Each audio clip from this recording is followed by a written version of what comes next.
Oi, pessoal, tudo bem? Estamos aqui de volta para o nosso quinto e último dia de Fade to Black Festival. E para começar esse dia tão importante, nós temos agora uma mesa chamada Guia de Produção para Iniciantes. E nós teremos aqui Suelen Chitunya, uma cineasta do Zimbábue. Em 2019, ela foi uma das 40 estudantes homenageadas abaixo dos 40 da Universidade do Estado da Geórgia e se formou no programa de produção profissional da Universidade da Califórnia em Los Angeles. O seu trabalho como produtora de curtas fez com que ela se tornasse membro da Academy of Motion Pictures Arts and Science, grupo responsável por escolher os indicados para o Oscar. Ela também ganhou o prêmio Roger and Chas Ebert Foundation Fellowship e participou de diversos programas de desenvolvimento de artistas, incluindo 2020 Women in Film Insight, 2019 Industry Academy, Rotterdam Lab, Film Independence Project Involve e Berlin Alley Talents. Sua experiência de trabalho variada inclui trabalhos de marketing para o Disney College Program, bem como a programação de festivais de cinema do Zimbábue, Atlanta e Slam Dance. Recentemente, ela trabalhou como coordenadora de pós-produção em Vingadores Ultimato, em 2019, e Pantera Negra, em 2018, ambos dos estúdios Marvel. So Ellen, thank you so much for being here, for taking the time to be with us. You're welcome. And, thank you so much for having me and sharing this space with you. I'm excited to be talking to you and interacting with your audience. Yeah, great. So let's get started. We have a lot of emerging producers and film students here in Brazil. Could you tell us a bit what makes a good producer? I would love to know that because I'm a writer, I'm a director, I'm definitely not a producer, and I want to know how to make my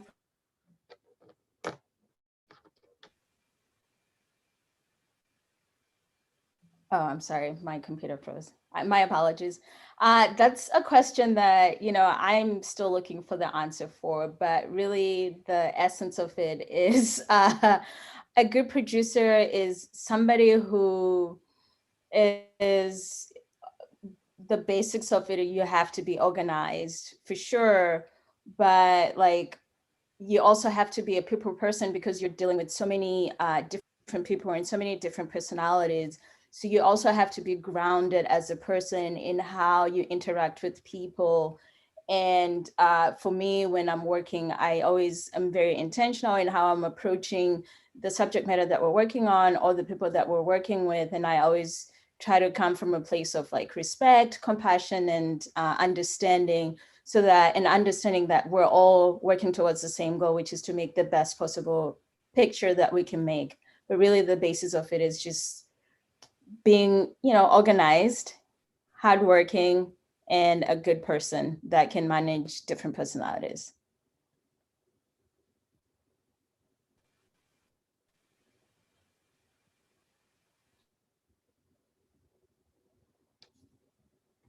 producer because I'm not that organized, but that's shame on me. Can you tell me how can we have okay I how can we have like a good set? What makes a good set? What is an organized set?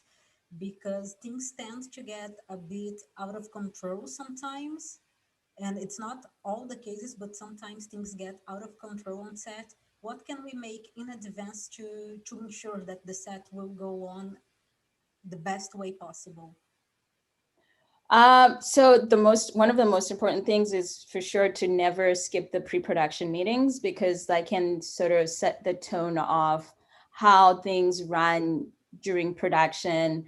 And also ahead of the pre-production meetings, you're scouting or visiting the locations that you're going to be working at and understanding who's going to be set up where and how things are going to be moving around, and also if the location is the good location for what you're intending to shoot, because if you're, say, going for a student apartment and then somehow you end up in a mansion, it's just like the locations don't match. And then the key person that you want to make sure you hire on a set is the first AD, because they are going to make sure that things run smoothly and you stay on schedule. Yeah, now you said something really important about the first AD. What is the relationship between the producer and the ADs? Uh, yeah, that's a good question. I think it varies from project to project, but it's still kind of the same. The basis of it is that um, they work the first AD works closely with the producer to make sure that the set is running smoothly. You're not going over time, because if you're paying people, then that affects the schedule. I mean, the budget, and so the AD, if they anticipate running overtime, they need to let the producer know. And sometimes the AD is the go-to between the director and the producer. Let's say they get to set and the director maybe wants to change certain things that weren't discussed during pre-production. The AD can have that conversation with the producer, who may then talk to the director to see if they should still go in that direction or go in another direction. But the key is to stay within schedule and on budget. Yeah, those are two of the most important and maybe most annoying words that a writer hears: budget and schedule. Yes. For new writers, I'm sorry, I'm a writer, so I kind of defend my team. So, what can new writers do when they are writing to ensure that they are writing something that is possible according to the budget and according to the schedule? I mean, it depends. If you're self-funding and you don't have a lot of money, one of the best things to do is I suggest going and watching some of the best short films that have been made that are out there, and getting some ideas. You may get inspired to find ways to contain your story. So really, one of the key things is to making sure that you're containing your story, and you're not also working with elements that are a bit challenging to work with. So by elements, I mean working with children. You have them on set for a limited amount of time, but I don't know how it is in Brazil. It may be a little different, but over here, you can only have children on set for, depending on their age. The longest you can have them is 9 hours, and those are teenagers. Like the younger you go, the less hours you can have them, and that affects the schedule and also the money that you're spending to bring them back. And then also animals are really challenging to work with. Visual effects, if it's your first film, I would recommend staying from that, because they're expensive to implement on set and also in post-production. So it's about finding ways to contain your story and also watching what has been done before to get inspiration. Great.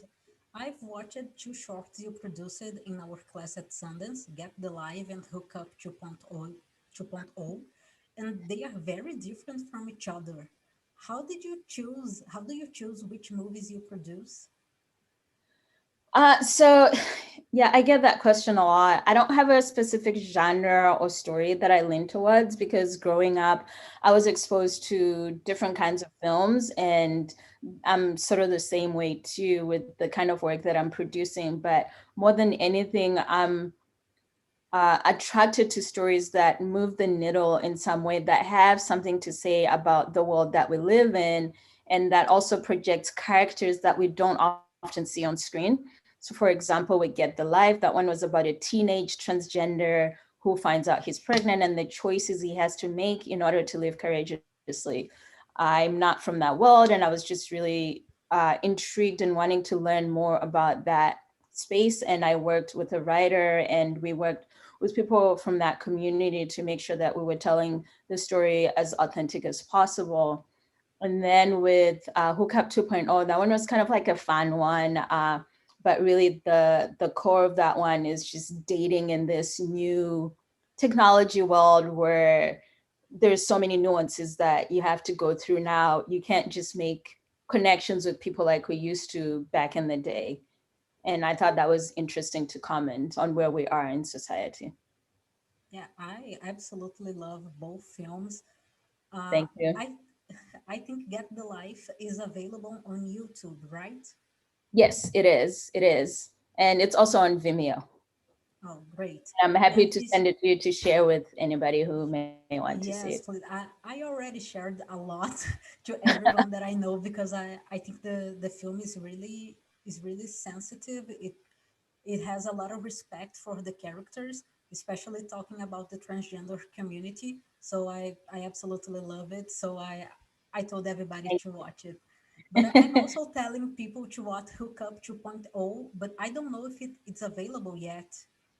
It's not available. It's not, yeah, it's not Do available you online yet. But as soon as it's available, I can check it. I can let you know. Oh, great! Because I absolutely love it. As I said to you, it changed my perspective as a writer because the story felt so unique yet so relatable that I was really really impressed. Can you tell us a bit? I'm not sure if that's your experience, but can you tell us a bit what is the difference between producing for film and producing television? I don't have experience producing for TV yet. I'm learning about that space right now, but from what I know from my friends who work in TV, TV moves a little bit faster than film. The schedules are like a little bit more condensed, and the process just moves faster. And they tend to, I believe, they shoot more pages in TV than they do in film, but I may be wrong. Great. I Let me see what is the next question that we have here.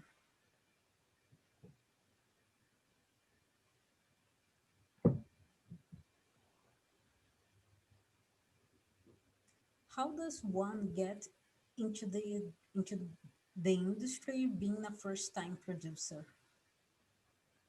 Uh, well, I would say, just make stuff, start where you are, really. Start where you are. If you have friends who are interested in filmmaking, start creating with them. If you don't, then I would say look for those communities that have the same people who are coming up the same time as you. So that's like going to film festivals, coming to events like this, and connecting with people who are there, find out like what are they interested in, are they looking for a producer as well, and then go on and help produce whatever it is that they're working on, and just keep creating, and you'll keep growing from that. And then also like the internet is a great resource. Go online, watch videos, learn from there, but really the greatest thing is just going out and creating. Nothing beats going out and creating. And can you tell us a bit about financing? How do we get the money to actually make our films? I think everybody wants to know where the money comes from. So with a lot of the short films that I've done, they've been self-financed mostly by the writer directors, or we have done crowdfunding campaigns on Indiegogo, Kickstarter, Seed and Spark. Where you are, I'm not sure what resources are available. I imagine that, unlike in the US where the government doesn't really give a lot of grants, a lot of countries outside of the US have resources that can help nurture filmmakers who are coming up or artists. I would say look to see what's available in your country, also like in your region, outside of your country. So like maybe there's some grants that are available to filmmakers in Latin America or in your specific city. That's a good way to find money, or Yeah, just, beg, borrow, and steal. yeah, that has been my plan so far. I'd also want to know if there is any specific movie or a specific event that inspired you to go into film to be a producer. What was like the path to become Swelling? Yeah, so that's like a long story, but to make the long story short, I grew up in Zimbabwe, as you mentioned earlier in the intro. My introduction to film, which was also my introduction to the medium of visual storytelling, because as I'm realizing now, is that, visual storytelling is much more than film. The first thing I watched was Terminator 2 Judgment Day. I was about 6 or 7, and my uncle snuck me to watch that movie, either because I was underage or because he was cheap. I don't know. And like growing up, we used to watch movies together, and he died when I was 14. And like he was one of the first people to show me the true meaning of unconditional love. So in a weird way, film makes me feel very connected to my uncle. And I know I'm always talking about this, but I never get tired of talking about that story. And when I moved to the US, I moved to study medicine, but I took a film appreciation class that changed the course of my studies and also reignited this interest that I had in film, because growing up in Zimbabwe, the arts were not encouraged. So I didn't even think that it was possible to be a filmmaker. And this class just, again, opened my eyes to the endless possibilities of cinema. And when the more I discovered the different roles, I was immediately drawn to producing, because I'm like, I thrive on problem solving. I love helping people. And that's what drew me to producing. Wow, that's so awesome to hear. Do you have any advice for new writers, new directors, new producers, and new filmmakers in general about how they find their voices, how they find what type of movie they want to make? I mean, I feel like I'm still discovering that. So when you find the answer, let me know. For the time being, I would say just keep creating and watch what's been made out there, but don't try to imitate it, especially like a lot of the Hollywood films, because they're working with a different budget than where you are, and that's just going to frustrate you. So again, going back to what I said earlier, start where you are and find the unique stories within your community, within the place that you grew up, or the people that you just know, and go from there. And when we have our films ready, we went to pre-production, we shot it, we ended post-production. What now? What do we do with that? Just sit on it and share it with your friends at home. I'm kidding. Uh, the next step is you can start submitting your film to film festivals. This is a good way to start getting your name out there, for people to get familiar with your work as you're building as a filmmaker. I would say it's expensive to submit to film festivals, especially in the US. But there is a lot of, if you don't have money, there's a lot of free film festivals out there in the world. So do the research online, find the festivals that are aligned with your particular film. By that, I mean, if your film, you submitted to Sundance, you really had high hopes of getting in, but you didn't get in, that's not the end of the world. It just means that your audience is somewhere else. Every film has an audience. So let's say you're a woman filmmaker, start researching the film festivals that are targeted towards women. Uh, if your film is made in Brazil, start, also targeting Latin American film festivals around the world. Or if your film is dealing with, like, for example, Get the Life was an LGBTQ film, a lot of the festivals we ended up submitting to were free film festivals, because there's a lot of free LGBTQ film festivals. Whatever the theme is, try to find that and submit to festivals. Great. We have a question from the audience. How do you build your network? How do you see the importance of networking? Networking is important because, as you're coming up, you want to create camaraderie with people who are also in the industry that you can grow up with. Or if you're having problems, somebody who's walked through that path that can sort of give you some guidance. The best way to do that is coming to places like this. I know we're all virtual, so it makes it a little challenging to connect with people, but hit up those chats or inboxes and just start talking to people, and then maybe set up follow-up meetings on Zoom where you actually get to connect with somebody one-on-one online until we're able to get back into the world. Although I'm not sure if you guys are able to get out into the world right now, but just attend events that are film related and meet people. We have another question here.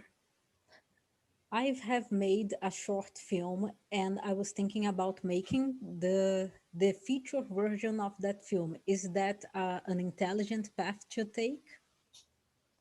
Yeah, I mean, that's been done a lot. I'm not sure how well your film did the short. Some examples to go back and look at. There's so many, but one that comes to mind is Whiplash was a short first. Half Nelson was a short first that premiered at Sundance. And the short version of that is actually online.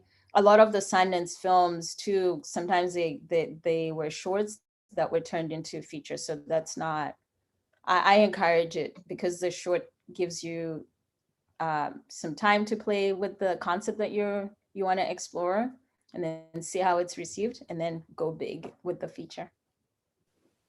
And do you think co-production is a possibility for short films? So co-production is a little bit tricky, and it's also a space that I am still kind of learning. But I know for you guys, you can do co-productions, but in the US, because there's no co-production treaty with any countries, it's not possible. That's why I'm not super well versed in it.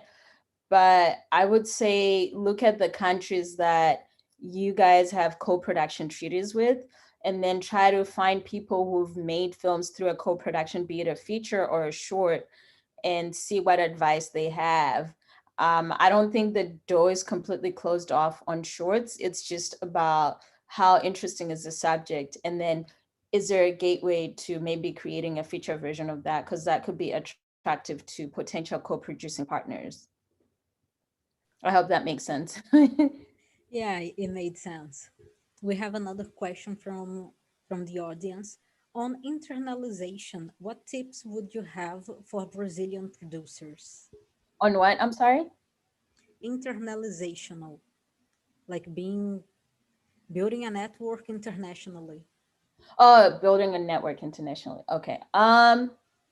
I mean, right now we're kind of in a space where you can kind of build your network internationally because everything is virtual. So you don't necessarily have to travel to these spaces to meet these people. So, for example, right now, although I'm not sure if it's available outside of the US, but the San Francisco Film Festival is happening. So go to their website and see what events they have.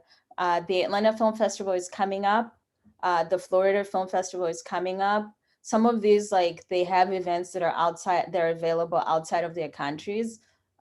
Just look at the country that have the people that you want to connect with and see what events they have coming up. Because right now, you know, I guess the plus of being at home or in a pandemic is that we're existing in this virtual space where you can connect with people anywhere in the world from your living room, kitchen, bathroom.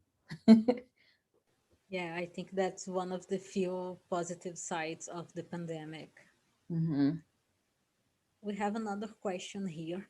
I'm a first time filmmaker and I have a short budget for festivals. Should I apply for black festivals first or should I try to get into the big ones like Sundance, Tribeca, Cannes? Well, it depends. I can't quite advise you until I've seen the film. I know everybody wants to get into the top tier festivals. Yeah, it's great, but don't dismiss the smaller festivals, the small niche festivals. So I would say don't put all your eggs into the basket of like the Sundances. Have a strategy where you're submitting to Sundance, but you're also submitting to the smaller ones and then seeing where it lands. If you don't get into Sundance, at least you've submitted to the smaller ones, because sometimes they happen so close to each other that if you don't submit, then you're having to wait a year and maybe your film doesn't qualify anymore. So maybe pick like the top 4 tier ones that you want to submit to, and then, but at the same time, submit to the smaller ones. That is great advice. I have another question for you. As a producer, what would be like the best qualities in a director for you to work with? Somebody who's respectful. I think that covers everything for me. Somebody who's respectful and communicative. And you have any sorry, we have another question from the audience. What is your communication tip for dealing with different teams? Mm, just communicate with sincerity and come from a place of honesty. Sometimes it's not always easy because, sometimes we may get emotional for whatever reason. And if that ever happens, or if the other person is emotional and it's kind of getting heated, uh, for me, I try to live in this space of awareness where if I find myself getting to that point where I feel like, oh, we may start getting into an argument, I just kind of excuse myself to let the steam off and then come back. And so just try to find what those buttons are for you. And then also checking in with the team if you're feeling like, oh, something is off, and finding out how you can best support them. And what does a producer need to make his film live a long life? I don't know. I'm trying to find that out. Like a long life in the sense of like after festivals, or I think that I think it's in general. I think on festivals and then after festivals. I mean, I guess after festivals now you have places like Netflix that are buying content, or the Amazons. Um, just find a way to connect with people who are buying content for those platforms, and then give your film another life. Or also depending on what the subject of your film is, if it lends itself to something that's educational. Another way is like museums, universities, and libraries. They're always buying content. And uh, you are part of the academy now, right? Yes, yeah. And I get to vote for the first time this year, which I'm excited about. Wow, that's so amazing. Congratulations. Thank you. What was the path for you to become a part of the academy? I'm in the short films and feature animation branch. And so for me, that means the short films that I've produced in the past are what qualified me to be invited to become a member. Over the years, I've produced over 15 short films, which is a lot, that have screened at film festivals around the world. Is there anywhere we can watch those 15 short films? I mean, Get the Life is online. I have to dig them up. If you send me an email, I can see the ones that are available to share with people. Yeah, I would love that. A new question from the audience. How does how do you access the impact of content marketed or popularity? Ooh, yeah, that's another one that I'm like, I'm still figuring this out, only because, trends are always changing. So I'm also learning those things, but sometimes it's about reading what's in the news, although I don't watch the news a lot, but just kind of listening into hear what's in the zeitgeist, what when you go to events, what are people talking about, what are the general things that are kind of hot right now. So for example, last year Black Lives Matter was a big thing. um, and then also the whole Me Too movement was also a big thing. Sometimes that could work in the market, sometimes it doesn't.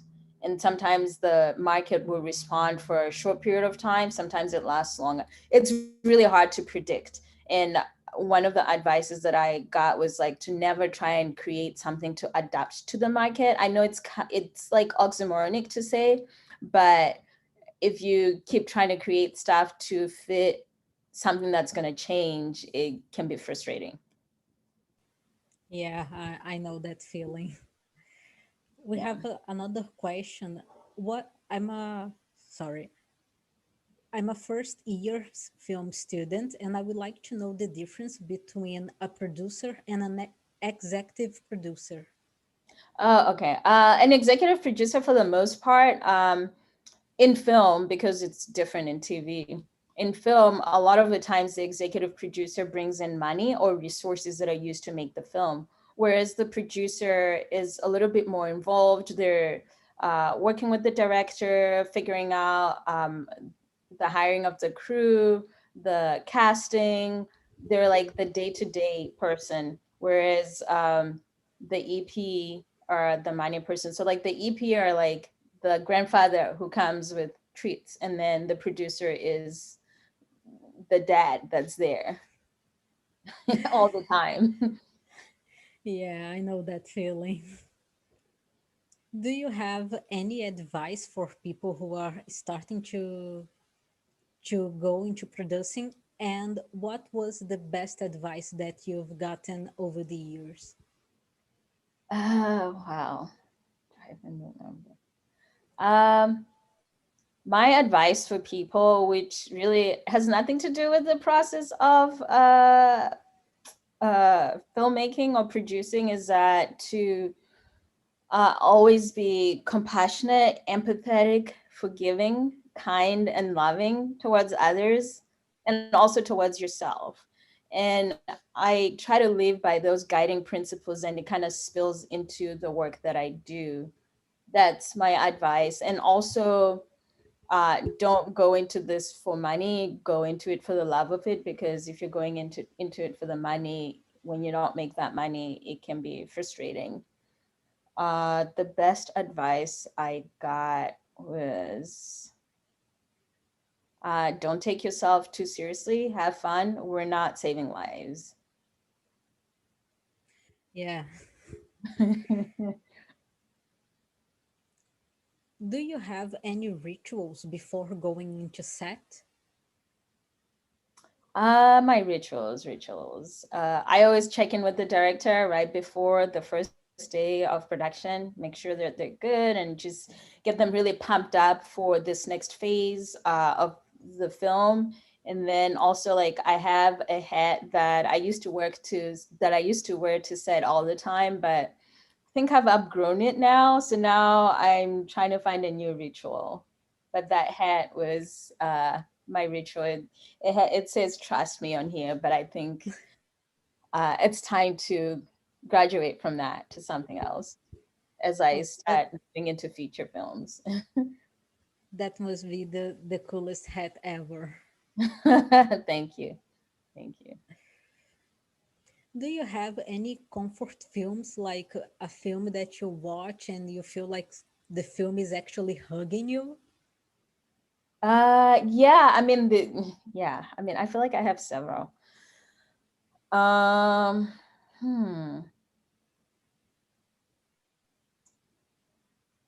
Um, this is like a peculiar one, but The Perfect Score is one. It came out in 2004, I believe, or 2003. It's about a group of high school students who decide to go steal the SATs because they want to get into the best schools. But like what I like about that film is that, don't fret too much about the future. You can't really control it. Just kind of go with the flow. Yeah. And then another one, which is also like cheesy, is Best of the Best, which came out in 1989. And part of that is because I used to watch that. I believe I watched that with my uncle at some point. So it kind of takes me back to my childhood. I love cheesy movies, so I get you. Yeah. What was your trajectory of becoming a professional? At what point did you feel okay, now I'm a professional producer? I'm still on that trajectory. I don't feel like I'm there yet. So I'm still on the journey. I'm still on the journey. I haven't arrived at my destination. I'm still growing. But over the years, it's just been about finding creators who are willing to give me a shot as a producer and collaborating with them and growing with each project and learning things that I can take to the next project with me. And then the next step is feature film producing, which I have a couple films that I'm developing. Let's see where those goes, and then you can ask me that question again. Oh, okay, okay. Yeah. And what would be like the final destination of your trajectory?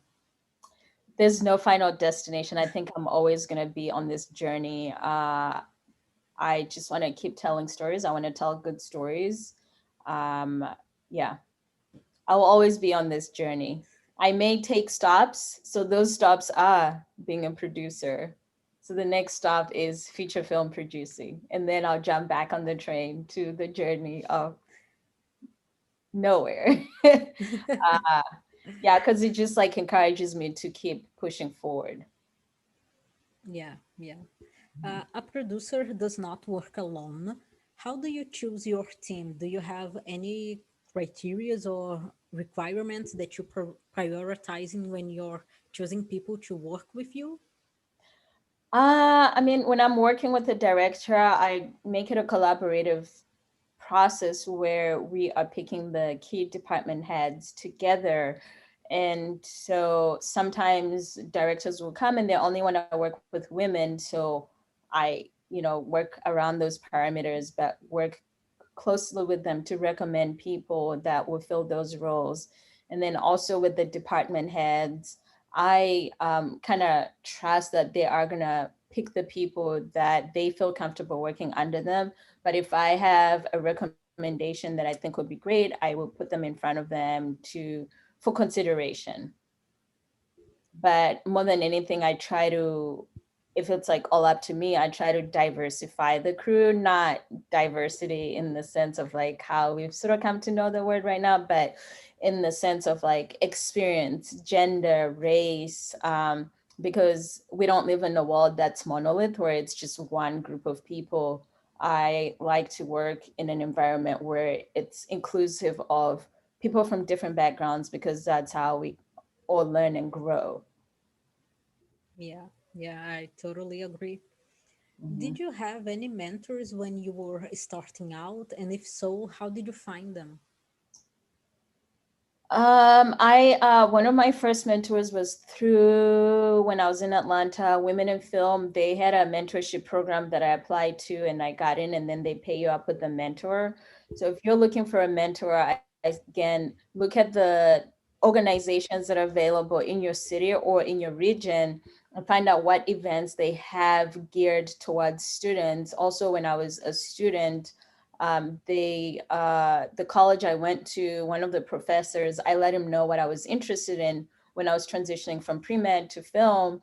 And he recommended that I attend this event that I didn't know anything about. So while you're in school, it's also important, if you can, to let your professors know your interests, because you never know who they may know, who they can connect you with. And this particular event was through the Academy of Television, and they had a mentorship day every semester that they hosted. And from going to those events, I learned a lot about TV, but I also connected with like some longtime friends that I ended up like collaborating with. Okay, we have a new question here. As people of color, how can we disrupt racist narratives and tell our stories while maintaining our mental health? Oh, yeah, that is a loaded question that I'm not even sure I can unpack on this Zoom. But because again, each person's experience is different. We're not monolith, and I think it's about just continuing to create and trusting in the work that you're doing, and doing it respectfully. It's not always easy, I know, but just keep pushing. And I think things are shifting a little. So just keep being a part of that narrative. I know like that doesn't quite answer the question because the question is much more loaded than I'm able to unpack on this Zoom. Yeah, yeah, that's a difficult question to answer. What are things a new producer, an emerging producer, should not do? Ugh, I don't know. I guess you shouldn't go against your instincts. That's like a basic response because there have been times where I've not listened to my instincts and the collaboration just kind of went sideways. So do not go against your instincts. They'll never guide you in a wrong path. Yeah. Which filmmakers inspire you and why? Ugh. um, oh, there's so many. And I'm also gonna pick like random ones too. So one of my favorites, but he passed away, was like Tony Scott. Um, and this one is kind of obvious because now everybody's on him. Boon John.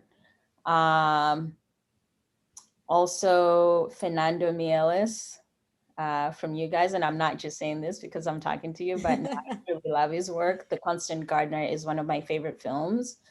And I actually, when I watched The Two Popes, I didn't look up who the director was. And I just remember being awed by the film and just like, wow, this is great. This is great. And then at the end of the credits, when I saw his name, I was really happy that it was him. Like for him, I'm drawn to his directing style. I think he really knows how to get emotions out of uh, actors and in a nuanced way that just really pulls you in. With Tanya Scott, I just liked the way that he did the big films. Like he didn't really care. You know, sometimes there were like there's like massive films that sometimes didn't really make sense, but it was still fun. It just looked like it was fun and he was just there to have fun. And for some reason that spirit speaks to me. And then trying to think who else. Because I'm on the spot, I can't think of people on the No fly. problem. We are almost getting into the end of our panel. So if people in the audience want to send more questions, now is the time. It's now or in the next edition, I hope so. And just before we get into the new questions of the audience, I wanted to ask you. Sorry, I lost my questions. Okay, uh, we met when I was at that Sundance Collab course. Do you are you planning on teaching more courses? Do you have like this vein into education? Maybe at some point in the future, not right now. I'm not looking into it immediately, but also if they invite me back, yes, I would be happy to go back. But right now, I don't have anything scheduled immediately. Yeah, okay. And what was your like favorite experience on a set? What was something that it made you okay? This is awesome. That's why I'm doing this. Oh my God, that it feels like a long time ago now because I haven't been on set in a while because of the pandemic. So I'm like, Yeah, I what feel you. happened in the world before? Um, I think I'm always excited to be on set. I can't pick like a specific moment, but the exciting thing is just kind of seeing this like script to picture transformation and everybody coming together. It's like chaotic, but it's like an organized chaos that is working towards the same thing and just kind of seeing how everybody is working towards the same goal. That's always my favorite part. Yeah. And for the people who are watching us and want to keep up with you and your work, how can we find you online, of course? How can we know more about your work? I'm on the internet, although like I rarely post about work, but I'm on the internet. I call them the internets, social media, that is. You can find me on LinkedIn under my full name, Sue Ellen Chitunya. I go by Sue Ellen, not Sue. And then I'm also on Instagram and Twitter at sweet underscore Sue underscore shine. Okay, And great. you can share the information, I guess, in the chat or. Okay, awesome. So I think this is it, Suellen. Thank you so much for being here, for sharing all of this with us. This is really amazing. Thank you. No problem. Obrigado. And thank you for having me. I hope this information was helpful. If I can help anybody with anything, feel free to reach out on the internet. Great. Thank you.